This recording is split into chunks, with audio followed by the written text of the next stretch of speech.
വികസന പ്രവർത്തനങ്ങൾ വരുമ്പോൾ ഓരോ പ്രദേശത്തും കുറച്ചൊക്കെ നഷ്ടങ്ങൾ സഹിക്കേണ്ടി വരും. ജനങ്ങളുടെ ജീവിതം ദുരിതത്തിലാക്കി വികസനമാണെങ്കിലോ? അങ്ങനെ ഒരു പ്രതിസന്ധിയിലേക്കാണ് കാസർഗോഡ് ചെർക്കള കുണ്ടെടുക്ക നിവാസികൾ ഇപ്പോൾ ചെന്നുപെട്ടിരിക്കുന്നത്. ഓവുചാലോ സർവീസ് റോഡോ ഇല്ലാതെയുള്ള ദേശീയപാത നിർമ്മാണം പുരോഗമിക്കുമ്പോൾ മഴയിൽ മണ്ണും ചെളിയും ജനവാസ മേഖലകളിലേക്ക് ഒഴുകിയെത്തുന്നത് തുടർക്കഥയാവുകയാണ്. കാസർഗോഡ് നിന്നും പ്രദീപ് നാരായണൻ തയ്യാറാക്കിയ റിപ്പോർട്ടിലേക്കാണ്. തീരാദുരിതം. നാട് പുരോഗമിക്കണമെങ്കിൽ പശ്ചാത്തല മേഖലയിൽ ഉൾപ്പെടെ വികസന പ്രവർത്തനങ്ങൾ അത്യാവശ്യമാണ്. അതിനാരും എതിരുമല്ല. പക്ഷേ ഓരോ പ്രദേശത്തെയും ജനജീവിതം ദുസ്സഹമാക്കിക്കൊണ്ടാകരുത് വികസന പ്രവർത്തനങ്ങൾ. ദേശീയപാത നിർമ്മാണത്തിന്റെ ഭാഗമായി ഡ്രെയിനേജോ മറ്റ് സംവിധാനങ്ങളോ ഇല്ലാത്ത വികസന പ്രവർത്തനങ്ങൾ മുന്നോട്ട് പോകുമ്പോൾ കാസർഗോഡ് ചെർക്കള കുണ്ടെടുക്കയിലെ ജനങ്ങളുടെ ജീവിതം ദുരിതപൂർണമാണ്. കനത്ത മഴയിൽ ചെളിയും മണ്ണും താഴോട്ട് കുത്തിയൊലിച്ചു വരുമ്പോൾ ഇവിടുത്തുകാരുടെ ഉള്ള് ആളുകയാണ്.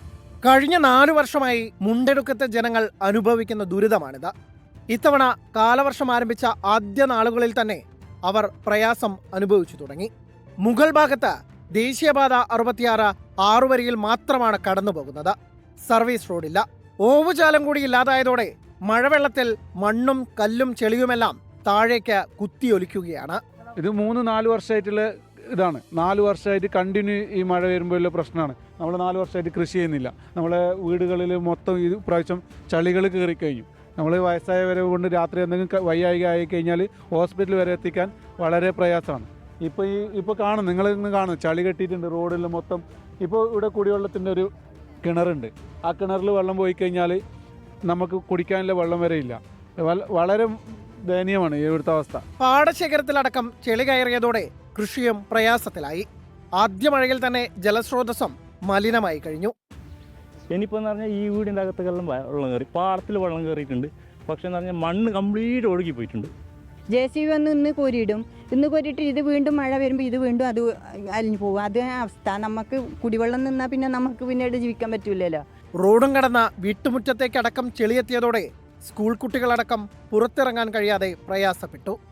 പലതവണ ജില്ലാ ഭരണകൂടത്തെ സമീപിച്ചവരാണ് ഇവിടത്തുകാർ. എന്നിട്ടും കാര്യമുണ്ടായില്ല. ഏറ്റവും ഒടുവിൽ പുറത്തുവന്ന DPR വിവരപ്രകാരം പ്രദേശത്ത് ഓവുചാലും സർവീസ് റോഡുമില്ല എന്ന് തീർച്ചപ്പെടുത്തിയതോടെ ജനകീയ സമരസമിതിയുടെ നേതൃത്വത്തിൽ ദേശീയപാത ഉപരോധിച്ച് സൂചനാ സമരവും നടത്തി. ആ GM ഇവിടെ വന്ന് ഞങ്ങളുടെ എങ്ങനെയാണ് ഇതിൻ്റെ എസ്റ്റിമേറ്റ് ആക്കിയിട്ടുള്ളത് അതൊന്ന് നമുക്ക് പറഞ്ഞു തരണം. അല്ലാതെ ഇതൊരു സൂചന മാത്രമാണ്. നാളെ മേഘ കൺസ്ട്രക്ഷൻ കമ്പനിയിലേക്ക് ഞങ്ങളൊരു സമരം തീരുമാനിച്ചിട്ടുണ്ട്. നാളെ RDO മീറ്റിംഗ് വിളിച്ചിട്ടുണ്ട്. ആ മീറ്റിംഗ് ഞങ്ങൾ ബഹിഷ്കരിക്കുകയാണ്.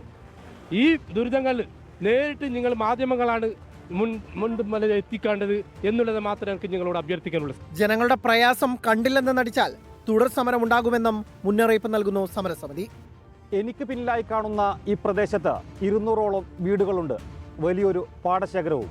ഓരോ മഴക്കാലത്തും ഇവിടമാകെ നിശ്ചലമാകുകയാണ്. കഴിഞ്ഞ 4 വർഷമായി ഇവിടുത്തെ സാധാരണക്കാരായ ആളുകൾ അധികൃതരുടെ മുമ്പിൽ ദുരിതം പറയാനായി മുട്ടുകയാണ്. ആരും കണ്ടിട്ടില്ല. എന്നാണ് ഇവരുടെ ദുരിതത്തിന് ഒരു പരിഹാരം കാണുക? ചെർക്കള കുണ്ടെടുക്കയിൽ നിന്നും ക്യാമറമാൻ വിനോദ് മേലിലേക്കൊപ്പം പ്രദീപ് നാരായണൻ, 24.